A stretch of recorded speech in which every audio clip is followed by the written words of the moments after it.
우리는 앞서 배를 타고 앗소에서 바울을 태우려고 그리로 가니 이는 바울이 걸어서 가고자 하여 그렇게 정하여 준 것이라.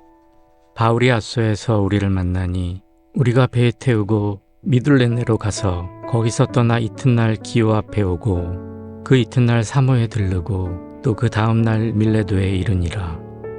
바울이 아시아에서 지체하지 않기 위하여 에베소를 지나 배 타고 가기로 작정하였으니 이는 될 수 있는 대로 오순절 안에 예루살렘에 이르려고 급히 가미로라.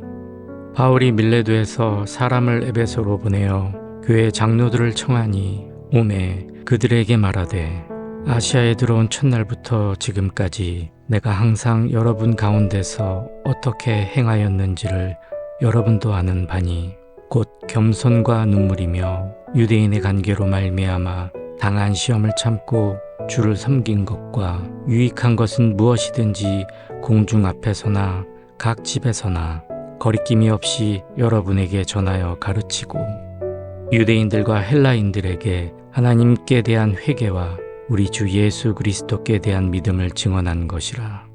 보라, 이제 나는 성령에 매어 예루살렘으로 가는데 거기서 무슨 일을 당할지 알지 못하노라. 오직 성령이 각 성회에서 내게 증언하여 결박과 환난이 나를 기다린다 하시나 내가 달려갈 길과 주 예수께 받은 사명 곧 하나님의 은혜의 복음을 증언하는 일을 마치려 하면은 나의 생명조차 조금도 귀한 것으로 여기지 아니하노라. 2023년 8월 10일 목요일 새벽 큐티 시간입니다. 하나님의 은혜가 넘치는 행복한 하루 되시기를 소망합니다. 바울의 3차 전도여행의 복귀 여정은 바울 자신에게 심적으로 큰 부담이었습니다. 왜냐하면 목적지인 예루살렘에 가게 되면 자신에게 큰 위기가 닥칠 것을 알았기 때문입니다. 하지만 이방 지역 교회 성도들의 연보를 예루살렘 교회에 전해주어야 하는 일이 급했기 때문에 지체할 수도 없었습니다. 바쁜 중에도 바울은 예루살렘으로 떠나가기 직전 밀레도 항구에 정박하면서 에베소 장로들을 부른 뒤에 고별 설교를 합니다. 바울은 유언과도 같은 설교를 하면서 자신의 목숨을 아끼지 않고 증인으로 살아온 날들을 돌아보며 모든 성도들이 자신처럼 살아가기를 권면합니다. 그리고 예루살렘에 가서도 사명을 완수하기 위해 자기 생명을 아끼지 않겠다라고 말합니다. 이런 모습을 보면 바울은 이 땅에 소망을 두지 않고 살아갔다는 것을 알 수가 있습니다. 바울은 천국을 바라보며 살아간 겁니다. 우리도 바울을 본받아 살아가기를 소망하는데요. 그렇다면 바울처럼 천국을 바라보며 사는 삶은 어떤 삶일까요? 함께 알아보며 은혜를 나누도록 하겠습니다. 천국을 바라보는 삶의 모습 두 가지. 첫 번째, 증인으로 살아갑니다.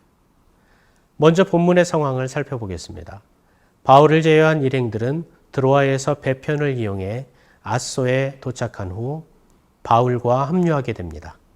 그리고 오순절 전에 예루살렘에 도착하기 위해서는 일정이 빠듯했기 때문에 에베소를 경유하지 못하고 밀레도로 향할 수밖에 없는 그런 상황이었습니다.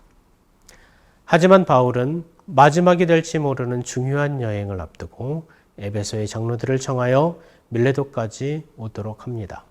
그리고 유언처럼 고별 설교를 하는 장면이 나옵니다. 유언이라는 것은 죽음을 눈앞에 둔 사람이 남겨진 사람들에게 간곡히 전할 말을 하는 건데요. 바울은 먼저 증인으로 살아가라 라고 부탁합니다. 바울은 자신이 겸손한 모습으로 시험을 잘 참고 견디면서 복음을 전한 일들을 말합니다. 또 자신이 복음의 증인이 되어 복음을 전파한 이유를 설명합니다. 왜냐하면 자신이 증인이었기 때문에 증인으로서 자신이 목격하고 경험한 사실을 사람들 앞에서 전하는 것이 당연하다고 여겼기 때문입니다. 바울은 예수님이 자신의 삶의 방향을 바꾸어 놓으신 것처럼 잘못된 믿음으로 살고 우상을 쫓았던 유대인과 헬라인의 삶도 바꾸어 주실 것을 확신했습니다. 그래서 힘을 다해 자신이 목격한 예수님을 증언하는 삶을 살았다라고 말하고 있는 겁니다. 이 역할은 현대의 모든 크리스천에게도 동일하게 주어졌습니다. 우리가 증인이라는 거예요. 우리가 예수님을 영접하고 예수님을 경험했다면 우리는 복음의 증인이 되어야만 한다는 겁니다. 우리는 예수님을 소개하고 복음을 전하는 증인으로서의 삶을 살아가야 합니다. 바울은 고린도후서 4장 18절에서 이렇게 말합니다. 우리가 주목하는 것은 보이는 것이 아니요 보이지 않는 것이니 보이는 것은 잠깐이요 보이지 않는 것은 영원함이라. 우리는 영원한 천국이 있음을 항상 인식하며 살아가야 합니다. 이 땅에서의 삶은 아침 이슬과 같고 새벽 안개와 같이 잠시일 뿐입니다. 하지만 천국에서는 주님과 함께 영원한 생명을 누리며 살아가게 됩니다. 그래서 우리는 천국의 기쁨과 소망을 가지고 복음의 기쁜 소식을 전하며 살아야 하는 겁니다. 증인이기 때문이에요. 여러분, 우리는 천국을 바라보면서 살아가고 있습니까? 잠깐인 인생에서 받는 괴로움과 어려움, 여러 핍박과 고생들은 금방 지나갑니다. 우리는 가장 가치 있는 천국을 바라보며 영원한 천국을 주목하며 영혼들을 긍휼히 여겨야 합니다. 우리가 복음의 증인이라는 것을 확신한다면 이제는 천국을 바라보며 복음을 전하며 살아가는 우리 모두가 되기를 간절히 축원합니다. 천국을 바라보는 삶의 모습 두 번째, 아낌없이 드리는 삶을 살아갑니다. 증인의 삶은 결코 쉽지 않습니다. 바울이 그랬듯이 많은 반대와 저항을 만나게 될지 모릅니다. 오늘 바울은 비록 성령에 매여 예루살렘으로 가게 되지만 거기서 무슨 일을 당할지는 알지 못한다고 말합니다. 이 말은요, 두려움의 표현이 아닙니다.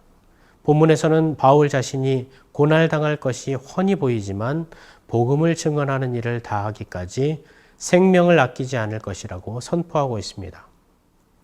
이런 설교를 듣고 어떻게 장로들의 마음이 뜨거워지지 않을 수 있을까요?